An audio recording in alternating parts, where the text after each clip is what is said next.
Yes, good morning to all my dear students. क्या पढ़ने जा रहे हैं? Mutual inductance. याद करो, आपने सेल्फ इंडक्टेंस पढ़ लिया है। सेल्फ इंडक्टेंस आपने पढ़ा, एक कॉइल है, इस कॉइल में करंट है, वो करंट वेरिएबल है। खुद की कॉइल में करंट क्या है? वेरिएबल है। वेरिएबल करंट होने की वजह से जो मैग्नेटिक फ्लक्स लिंक हो रहा है वो क्या है? खुद की कॉइल से वेरिएबल है। उसकी वजह से खुद की कॉइल में क्या होता है? एक ईएमएफ इंड्यूस होता है, इलेक्ट्रिक फील्ड इंड्यूस होती है, करंट इंड्यूस होता है। ठीक है ना? उसी प्रोसेस को बोलते हैं, इसी फिनोमेनन को बोलते हैं सेल्फ इंडक्टेंस। ठीक है, कोई दिक्कत वाली बात नहीं है। अब म्यूचुअल इंडक्टेंस की बात करता हूँ। म्यूचुअल इंडक्टेंस में क्या होता है? दो कॉइल होती है। ठीक है, जैसे मान लो एक कॉइल ये है, ठीक है, ये दोनों कॉइल कोएक्सियल रख दी। मान लो मैंने एक कॉइल ये है, ये कोएक्सियल रखी है। कैसे रखी है? कोएक्सियल। ठीक है, अब जहां सुनो, मान लो इस कॉइल में करंट है, इस कॉइल में क्या है? करंट। ठीक है, इस कॉइल में करंट है, तो इस कॉइल की वजह से जो मैग्नेटिक फील्ड होगी वो मान लो ऐसे करंट है ना, तो इस कॉइल की वजह से मैग्नेटिक फील्ड लाइंस होंगी वो ऐसे होंगी, ऐसे होंगी, ऐसे होंगी, ऐसे ऐसे ऐसे ऐसे ऐसे। बोलो, तो करंट इस कॉइल में है, तो मैग्नेटिक फील्ड जो लिंक कर रही है वो इससे भी कर रही है। बोलो, मैग्नेटिक फ्लक्स इससे लिंक कर रहा है। अगर ये करंट वेरिएबल है, अगर ये करंट क्या है? वेरिएबल है। ठीक है ना? तो मैग्नेटिक फील्ड वेरिएबल है, यानी मैग्नेटिक फ्लक्स, इसको प्राइमरी बोलते हैं जिसमें करंट होता है, और जिसमें फ्लक्स पास होता है उसको सेकेंडरी बोलते हैं। ठीक है, पक्का? तो प्राइमरी की वजह से जो मैग्नेटिक फील्ड है वो यहाँ है। ठीक है ना? तो मैग्नेटिक फील्ड प्राइमरी की, और सेकेंडरी का एरिया वेक्टर क्या देगा? फ्लक्स देगा सेकेंडरी से। बोलो, फ्लक्स देगा सेकेंडरी से। बोलो, और ये फ्लक्स किसके बराबर होगा? MI के बराबर होगा। मतलब जितना फ्लक्स होगा उतना ही ज़्यादा ये वाला करंट रहा होगा। ठीक है, यहाँ म्यूचुअल इंडक्टेंस है, वहाँ क्या था? LI आता था। वहाँ मैग्नेटिक फील्ड और जो एरिया था वो दोनों एक ही कॉइल के होते थे। यहाँ एक कॉइल की मैग्नेटिक फील्ड है, दूसरे कॉइल का एरिया है। सही है? पक्का? तो कोई दिक्कत ही नहीं है बेटा इसमें। ठीक है, अगर मैं बात करूँ सिंपल सी, मान लो एक ही कॉइल है और एक ये कॉइल और है। ठीक है ना? इसका रेडियस है R1 और इसका रेडियस है R2। ध्यान समझो, इसमें करंट है I। ठीक है ना? पक्का? ये एक्स एक्सिस है, और ये जो प्लेन है इनके YZ है, YZ प्लेन है इन रिंग्स का।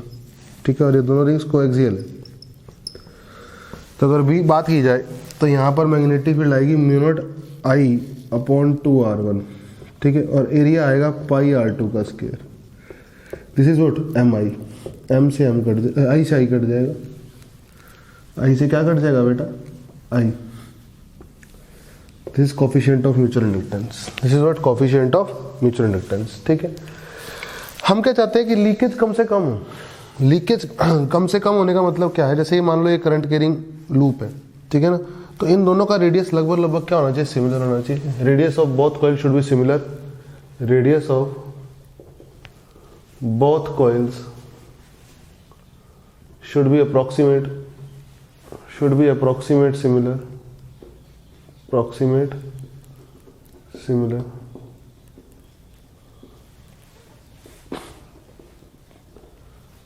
So there is no leakage of flux, so there is, समझ रहे मेरी बात? अब समझाता हूँ, इस बात को समझाता हूँ। नो लीकेज ऑफ फ्लक्स, इस बात का मतलब क्या है मैं समझाता हूँ। ठीक है, इस बात का मतलब ये है, मान लो एक कॉइल ये है और एक कॉइल छोटी कॉइल है, मान लो ऐसे समझो, है ना? तो इससे कॉइल से मैग्नेटिक फील्ड लाइंस निकल रही है, मान लो ऐसे ऐसे ऐसे ऐसे ऐसे ऐसे ऐसे ऐसे। जो कुछ लाइन इसमें से पास कर रही है, कुछ नहीं पास कर रही है ना? तो ये क्या हो रहा है? लीकेज ऑफ फ्लक्स है। यहाँ पे क्या है? फ्लक्स लीक हो रहा है। सारा फ्लक्स जो इसमें से निकल रहा है इसमें से पास नहीं हो रहा। लेकिन अगर इन दोनों कॉइल्स की लगभग साइज सेम होगा और क्या रखी होंगी? Closely spaced. क्या होंगी? क्लोजली स्पेस्ड होनी चाहिए। ठीक है ना? साथ साथ रखी होनी चाहिए, क्लोजली स्पेस्ड होंगी। तो कह सकते हैं कि लगभग फ्लक्स लिंक करेगा। लगभग फ्लक्स क्या करेगा? लिंक करेगा इस कॉइल का इसमें से। लीकेज कम से कम होगा, लीकेज कम से कम होगा। ठीक है, क्लोजली स्पेस्ड होने से और लगभग सिमिलर साइज होने से। ठीक है बेटा, कोई दिक्कत वाली बात नहीं है। ठीक है, अब हम म्यूचुअल इंडक्टेंस निकालते हैं। सोलिनॉइड का। किसका निकालते हैं? सोलिनॉइड का। उससे पहले आपको ईएमएफ बता देता हूँ। इसमें ईएमएफ क्या होगा, जैसे तो था minus D phi by D T, ठीक है। तो फाई होता है एम आई, तो minus M D I by D T, उसमें कोई दिक्कत वाली बात नहीं है, ठीक है। अब मैं आपको बता देता हूँ बेटा, क्या बताऊंगा आपको मैं, सोलिनॉइड का म्यूचुअल इंडक्टेंस, जो कि बहुत इंपॉर्टेंट है, ठीक है ना, जो कि बहुत इंपॉर्टेंट। और एक बात बता दूंगा आपको, स्कूल बोर्ड्स में या तो सोलिनॉइड का सेल्फ इंडक्टेंस या सोलिनॉइड का म्यूचुअल इंडक्टेंस में से एक जरूर पूछा जाता है। मतलब 90% चांस होते हैं आने के, 90% कि आएगा ही आएगा, या तो सेल्फ सोलिनॉइड का इंडक्टेंस या म्यूचुअल इंडक्टेंस सोलिनॉइड का, ठीक है। जैसे अगर मैं बात करूं, मान लीजिए कि एक सोलिनॉइड है, ये सोलिनॉइड है, ध्यान से देखो, गड़बड़ नहीं होनी चाहिए। तो सोलिनॉइड, ये सोलिनॉइड है L1 लेंथ का, S1 सोलिनॉइड है, ठीक है ना, R1 रेडियस है, बोलो सही है, कोई दिक्कत वाली बात नहीं है। और एक सोलिनॉइड और है मान लो, एक सोलिनॉइड और है मान लो, ये एक्सिस है सोलिनॉइड की, एक सोलिनॉइड और है मान लो ये, ठीक है, ये सोलिनॉइड है एक और है, ये S2 सोलिनॉइड है, L2 लेंथ है, इसके number of turns per unit length N2 है, और इसके number of turns per unit length N1 है, ठीक है। ये दो सोलिनॉइड दिखाई दे रहे हैं, अब आपको S1 दिखाई दे रहा है नीले वाला, और लाल वाला सोलिनॉइड दिखाई दे रहा है आपको S2, ठीक है। कोएक्सियल है दोनों, दोनों क्या है? कोएक्सियल है, ठीक है। मैंने किया सबसे पहले case 1, if S1 solenoid carries current, अगर S1 सोलिनॉइड करंट कैरी करता है, ठीक है, तो प्राइमरी बनेगा S1 और सेकेंडरी बनेगा S2, ठीक है, ध्यान से समझ लो, ठीक है, कोई दिक्कत वाली बात नहीं। तो S1 सोलिनॉइड में जो मैग्नेटिक फील्ड होगी वो होगी mu naught N1I, mu naught N1I, और जो सेकेंडरी का एरिया होगा, एरिया वेक्टर होगा S2 सेकेंडरी का, ठीक है ना, वो कितना होगा, टर्न्स होंगे N2 इंटू पाई R2 का स्क्वायर, पाई R2, इसका रेडियस R2 होगा, ध्यान रखना, ठीक है ना, इसका रेडियस क्या होगा, R2 होगा, सही है, बोलो। तो बेसिकली ये S1 सोलिनॉइड की मैग्नेटिक फील्ड लाइंस होंगी ऐसे, ठीक है ना, उसमें ये S2 सोलिनॉइड रखा हुआ है, तो उनमें से फ्लक्स कितना लिंक करेगा, ये R2 के बराबर का, ये फ्लक्स लिंक करेगा, सही है, बोलो। तो फ्लक्स कितना आएगा, जल्दी बोलो, फ्लक्स आएगा म्यू नॉट N1I, N2 की जगह लिखोगे आप, N2 की जगह L लेंथ है, दोनों का लेंथ L है, दोनों का लेंथ L है, L2 दोनों सिमिलर लेंथ के मैंने मान लिया, ठीक है ना। तो आप लिखोगे क्या लिखोगे, फ्लक्स की जगह mu naught N1I into area, area में लिखोगे number of turns per unit length, तो नंबर ऑफ टर्न्स होगा N2N into pi R2 square, this is what mutual inductance MI, ठीक है ना। M किसका है, 2 कॉइल का, 1 की वजह से into I, M to 1I बोलेंगे, इसको क्या बोलेंगे कि मतलब प्राइमरी कौन है 1 और सेकेंडरी कौन है 2, ठीक है ना। तो mu naught N1 into pi R2 square into L आ गया M21, कोई दिक्कत वाली बात नहीं, सही है।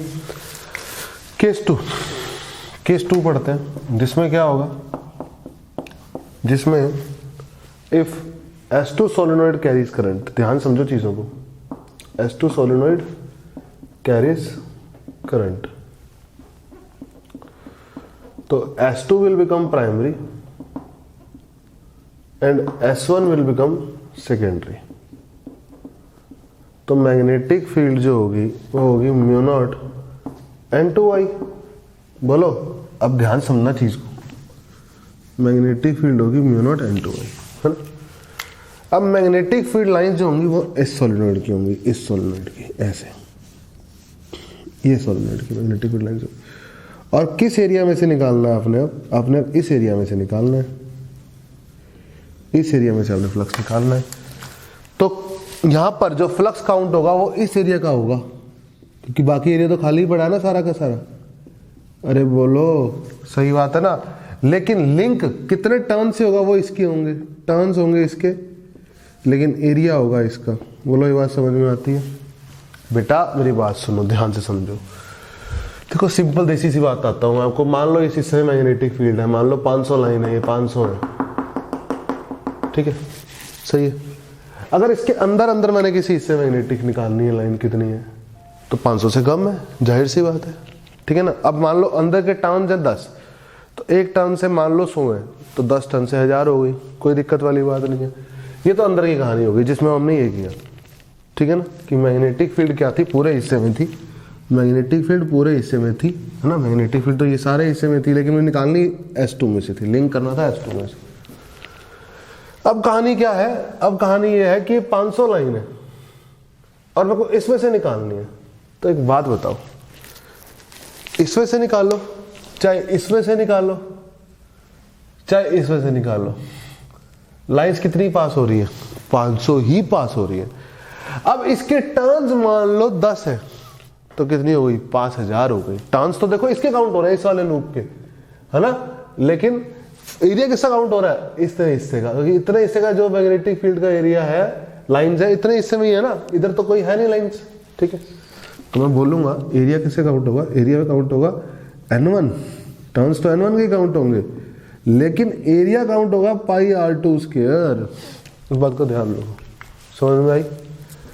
अब मैं बात करूं कि N1 per unit length N1 होता है, उठा के डाल दो, फ्लक्स कितना देगा? Mu naught N2I N1L πr2 square, this is what. अब म्यूचुअल इंडक्टेंस 1 × 2 × I, I से I कट गया। M12 कितना आ गया? Mu naught N1 × πr2 square × L। तो यहां पर प्रूव हो गया M12 = M21, reciprocity theorem prove हो गई। M12 = M21 proves reciprocity theorem, reciprocity theorem, ठीक है।